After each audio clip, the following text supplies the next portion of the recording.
What up, though? I am Jay the Gentleman. That's at JAI the Gentleman on IG and Facebook. It's Wednesday, so this is a new episode of Dear Black Gay Men podcast. It's our short, bullshit-free step out of our comfort zone to talk about all the emotional ups and downs along the journey to happiness. Hopefully, this is our midweek reminder of how dope it is to be black gay men who love black gay men. I am Jay the Gentleman. This is Dear Black Gay Men podcast. Now let's get into the episode. The person who I'm talking about will know who I'm talking about. The other day, I asked in the Dear Black Gay Men Insiders group, I said, when's the last time you were taken out on a date? And I was so baffled that people had gone so long. People who want to date had gone so long without actually having been taken out on a date.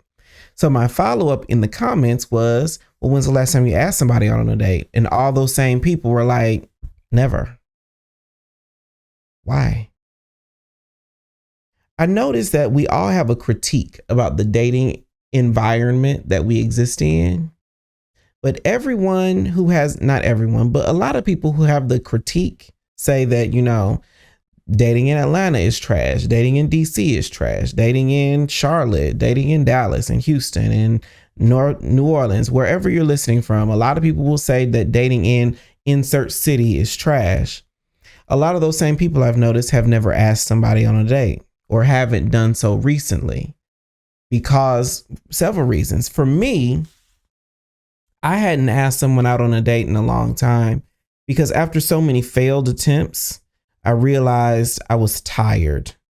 I was getting jaded and burnt out of constantly asking and constantly being turned down or let down or disappointed. And so I just stopped trying. I got fed up with the dating pool that I was in. I got fed up with the outcomes I was having or not having. I got fed up with, just the experience of trying anything and failing, right? And then I realized that the defense mechanism itself, having my guard up, means that whatever I am guarding matters. Like, I don't want to put myself, quote, out there and then get my feelings hurt. So it must mean that me guarding those feelings mean that those feelings are really important. They're either really valuable, they're really fragile, or they're just a big deal, or all three. And that in itself gave me hope. It gave me optimism about the dating outcomes. And then the flip side of that is the fact that I don't want to be let down is a sign that I had capacity to truly love and engage with someone. And that too gave me hope. When I figured that out, I realized that the trying and failing of anything, trying and failing at a business, trying and failing at this YouTube channel, trying and failing at my podcast, the reworking of the equation, rehashing of the format, redoing of the process, thinking through the system, making sure that things are right when they need to be right.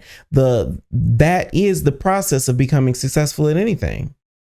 Nobody just falls out of the sky. And I mean, some people are like a virtuoso at something, but very rarely are you a virtuoso at interpersonal skills. I had to practice being comfortable sitting in front of this camera under these lights. I had to practice asking questions that were impactful and meaningful. People have to practice at everything. Dating is the exact same way. And so what I wanted to do today on the podcast is talk about the 3 steps that I use to ask for a date. And just the idea that I keep going out on dates tells me that hopefully these work. So I'm going to give them to you as I give them. The first step is ask him on a date. Most of us will meet someone on social media, in the DMs, in some text something. So very rarely do you have opportunity to just walk up to someone and shake their hand. I had a conversation with Lamont White. If something for singles or something that you like to do for fun is occurring in the city, you should be there. Put a cute outfit on, take one friend with you, not a pack of friends. And a lot of the people that I want to date will go out to the club, go out to the kickback and be with 15 people. And I'm not going to wade through 15 people to get to you. And so, yeah, ain't no shame in hitting somebody up on Jack or Grindr or whatever app you use. Ain't no shame in that to me. But when you do so, ask him out on a date. Like legitimately say, can I take you out on a date? The reason why this is step number one is because a lot of times people will either skip over it and assume he wants to date, or they're too chicken to just say, I want to take you out on a date. Step one is saying the words, I'd like to take you out. And it's not just because you have to state the obvious, because if y'all are at the right part of the interaction, then it's assumed that y'all want to meet. But being able to say those words, even type those words in the DMs, it allows you to take the vulnerability, to put forth the courage to say, I want something. I want to take you out. And even though if you do it at the right time, odds are you're not going to get turned down, but it gives them the opportunity to acknowledge your courage, acknowledge your vulnerability, and respond in kind. I want to go out with you too. Then step two is pick a date, time, location that's within the next 7 days. Here in Atlanta, I know people are listening from a lot of places, but here in Atlanta, the girls are on the come up.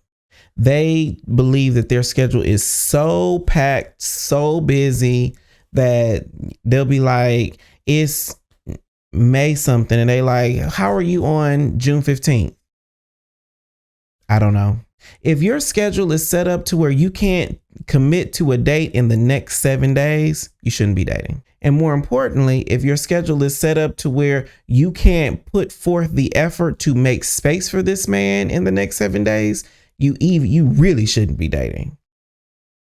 Because imagine, play this out to the logical end. If it's May 15th and you're saying, what are you doing June 15th? Then what is the second date going to look like? How are you going to maintain this man's attention between now and then? What are you going to talk about? And then more importantly, how are you going to hold enough to talk about between now and that date so that the date isn't a flop? By spreading it out too far, you run the risk of losing his attention, because people have a very short attention span. And B, you run the risk of compromising the conversations. It's only so many good morning texts you can send. It's only so many FaceTime messages you can call. And more importantly, if you can be on FaceTime for 30 minutes, an hour, you could have taken him out for coffee and gotten this process started. The bigger part about the pick a date, time, location is a first date especially should not be something supremely involved. It shouldn't be really expensive. It shouldn't be something that takes hours and hours to prepare for or hours and hours to execute.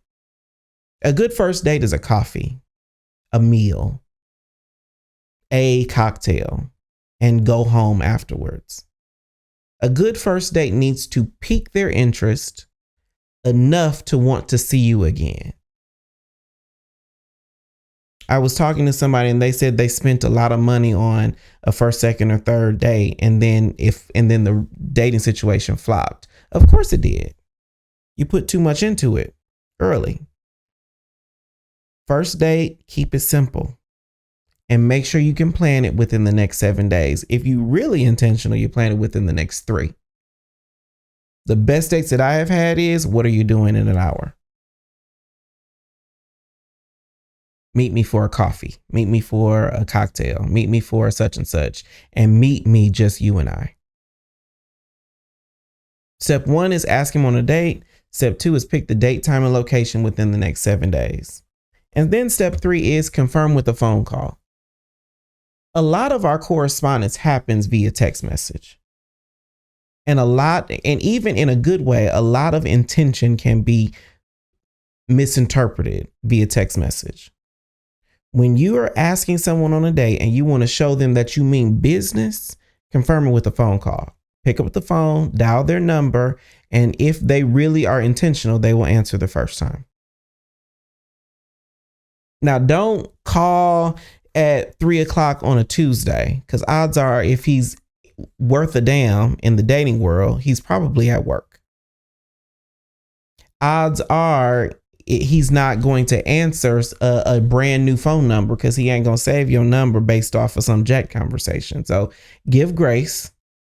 Text him, be like, can I call you at such and such time for whatever? And then call him and say, well, I'm looking forward to meeting you at date, time, location. You would be amazed at how unexpected a phone call to confirm a date is. And that's exactly what dating is.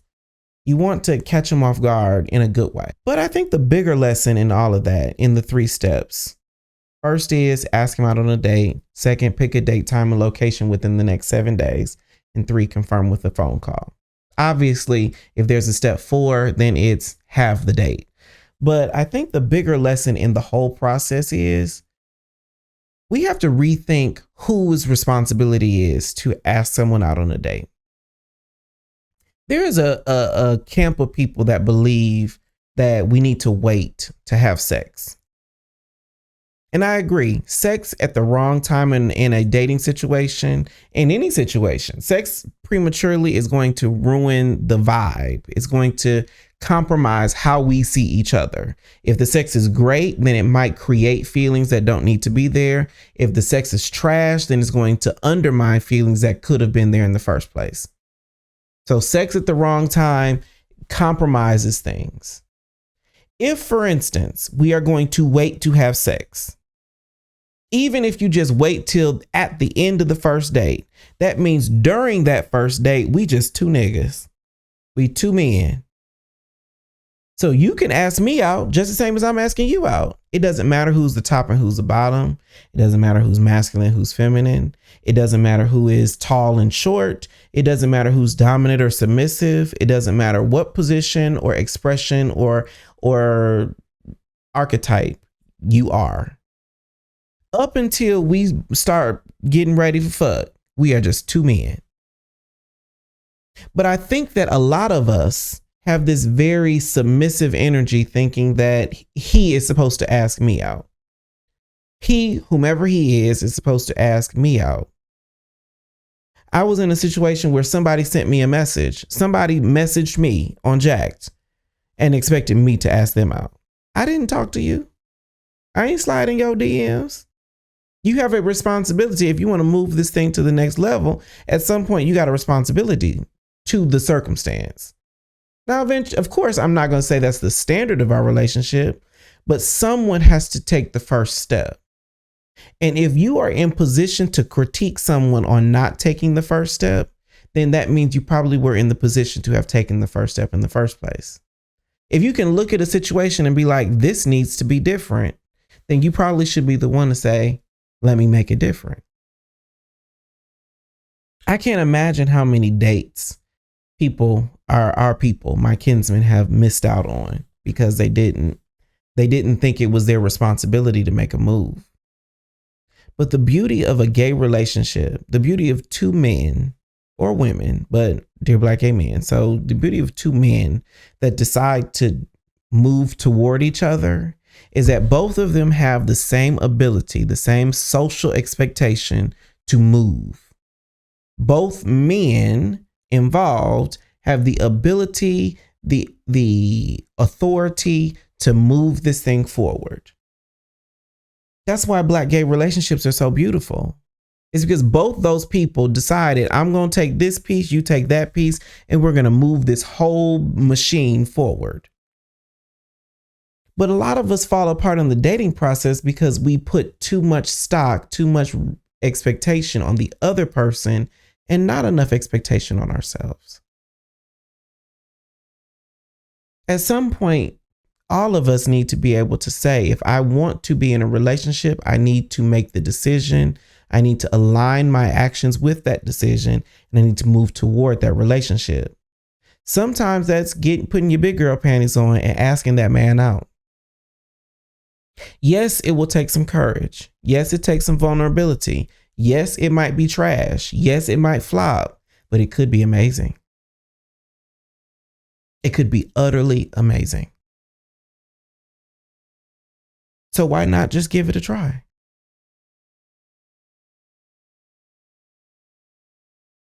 So, dear Black gay men, in my Miranda Priestley voice, take a chance. Hire the smart fat girl. True Devil Wears Prada people know that reference. That was our show. I am Jay the Gentleman. That's at JAI the Gentleman on IG and Facebook. If this episode made you feel a little more dope, be sure to subscribe on YouTube, like the video, and share it with someone who needs a dopeness reminder. The podcast, Dear Black Gay Men Podcast, is new every Wednesday. You can stream us on Apple Podcasts, Google Play, Spotify, or wherever you get your podcasts.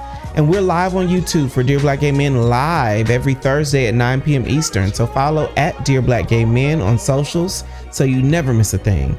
I am Jay the Gentleman. This has been Dear Black Gay Men Podcast, and I will talk to you next time. Bye.